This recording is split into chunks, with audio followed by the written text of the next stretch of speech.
Bom, nessa aula a gente vai aprender sobre titulações assimétricas, né? E titulações assimétricas, se elas forem utilizadas na prática, segundo alguns artigos, elas podem tornar o problema mais complexo ainda, podendo ser necessário utilizar softwares ou até mesmo fazer aproximações para se obter as curvas de titulação. No livro do Jean-Louis Bourneau, na página 294, é utilizada uma generalização para todas as titulações assimétricas através de um estudo da curva de titulação de íons estânicos por íons cromosos. O titulante é uma solução de íons cromos, a reação da titulação 17.19 é uma reação de redução, é um exemplo de titulação assimétrica, pois N2 é igual a 2, difere de N1 que é igual a 1, do ponto de vista experimental é obtido em solução de ácido clorídrico 1 mol por litro, dada a seguinte equação, como a gente vê na tela, 17.19, a troca dos dois elétrons do par do estânio 4+, para o estânio 2+, ocorre simultaneamente e não sucessivamente, uma característica de alguns processos redox que os distingue marcadamente dos processos ácido-base.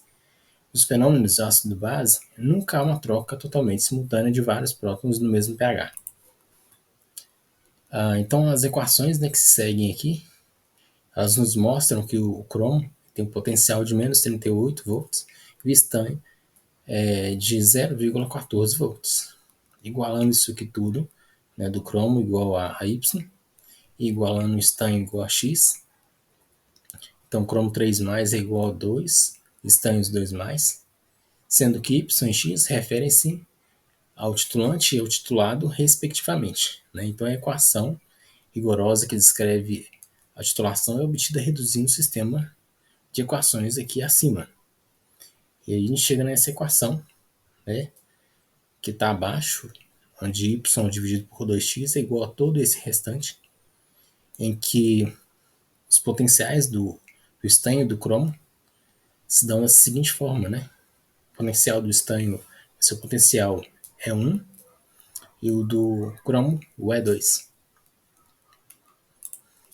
A razão y sobre 2x é a fração titulada, onde o φ é igual ao y dividido por 2x.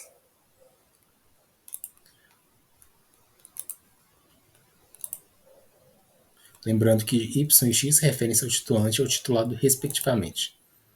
Portanto, a equação geral da curva de titulação é igual a essa equação mostrada na tela, onde identificamos ela como a equação 17.20.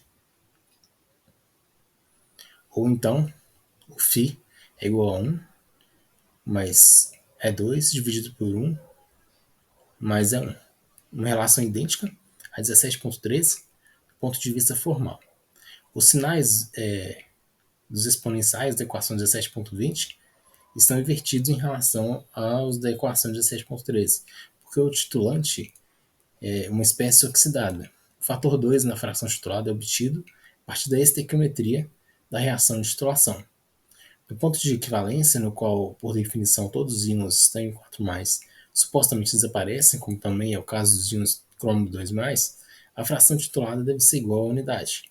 Portanto, devemos adicionar 2 mols de íons cromo 2+, para 1 mol de íons estânio 4+, para atingir o ponto de equivalência. E o ponto de equivalência seria obtido por y igual a 2x. Bom, as seguintes razões são idênticas às descritas. Na equação 17.20 pode ser consideravelmente simplificada, uma vez que a reação de titulação é fortemente deslocada para a direita.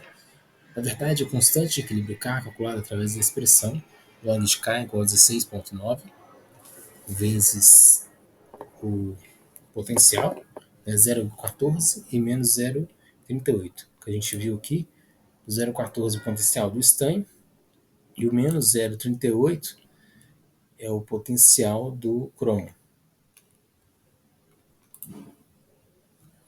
Então, 16,9 vezes 2, esse 2 multiplica a expressão dentro do quociente, que é a diferença dos potenciais. Isso apresenta um valor próximo de 1017,6.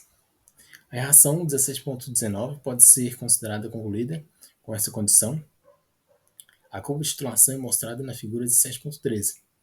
Antes do ponto de equivalência, o exponencial, como podemos ver na tela, é desprezível e a relação simplificada totalmente equivalente à geral, sendo φ menor do que 1. O potencial de solução é imposto pelo par do titulante. Um ponto particular é que na semi-neutralização, ou seja, do qual o φ é igual a 1 sobre 2, então a gente encontra o y igual a x. E aí a gente tem a relação do potencial do estanho, 4 mais sobre 2 mais, onde φ é igual a 1 sobre 2. No ponto de equivalência, a equação geral de 7.20 dá com o φ igual a 1, onde o E1 é igual ao E2. E aí a gente tem uma expressão do potencial no ponto de equivalência. Essa relação vem diretamente da relação de 7.20, no presente caso, onde o potencial é igual a menos 0,03. Desculpe. Observe que o exponencial, o potencial, não depende de nenhuma consideração, o que a gente vai poder ver mais adiante. Após o ponto de equivalência, o fato de que a reação 17.19 pode ser considerada completa nos permite desprezar o exponencial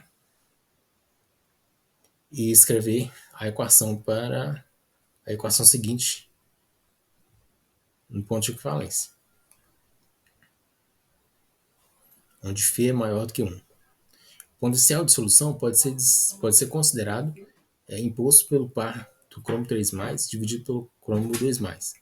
A curva de ponto para a qual o φ é igual a 2. É um ponto particular desde então, onde o potencial do cromo a gente tem a seguinte relação.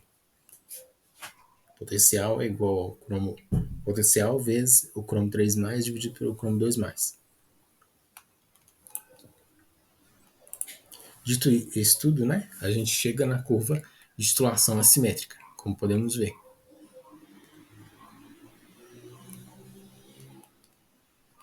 Sendo a parte superior ali referente ao estanho e a parte inferior referente ao cromo. Referente à relação entre o estanho 4+, e o estanho 2+, e a parte inferior referente ao cromo 3+, e o cromo 2+. Do ponto de vista prático, como não existe nenhum indicador satisfatório em tal meio redutor como aquele no ponto de equivalência, o potencial menos 0,03 é o último que deve ser detectado por potenciometria. Essas considerações podem ser generalizadas para qualquer titulação assimétrica, cuja reação é N2 vezes a redução de N1, mais N1 vezes a oxidação de 2, seguindo para N2 vezes a oxidação de 1, mais N1 vezes a redução de 2. O que resta agora é generalizar o formalismo anterior, considerando a reação de titulação, como sendo novamente uma reação de oxidação, com o resultado de que os sinais exponenciais E2 e E1 são os mesmos que nas reações 17.13 e 17.14. A equação geral é dada da seguinte forma, como mostrado na tela. Ou da mesma forma, a expressão análoga a 17.13, onde a fração titular é definida por φ igual a N2 vezes Y dividido por N1 vezes X. Na equivalência, onde N2 vezes Y é igual a N1 vezes X. Antes do ponto de equivalência, o exponencial de E2 é igual ao exponencial de N2 F dividido por RT, vezes a diferença dos potenciais. É desprezível e a curva pode ser descrita pela equação, onde φ é menor do que 1, ou a equação de baixo, onde também o φ é igual a menor do que 1.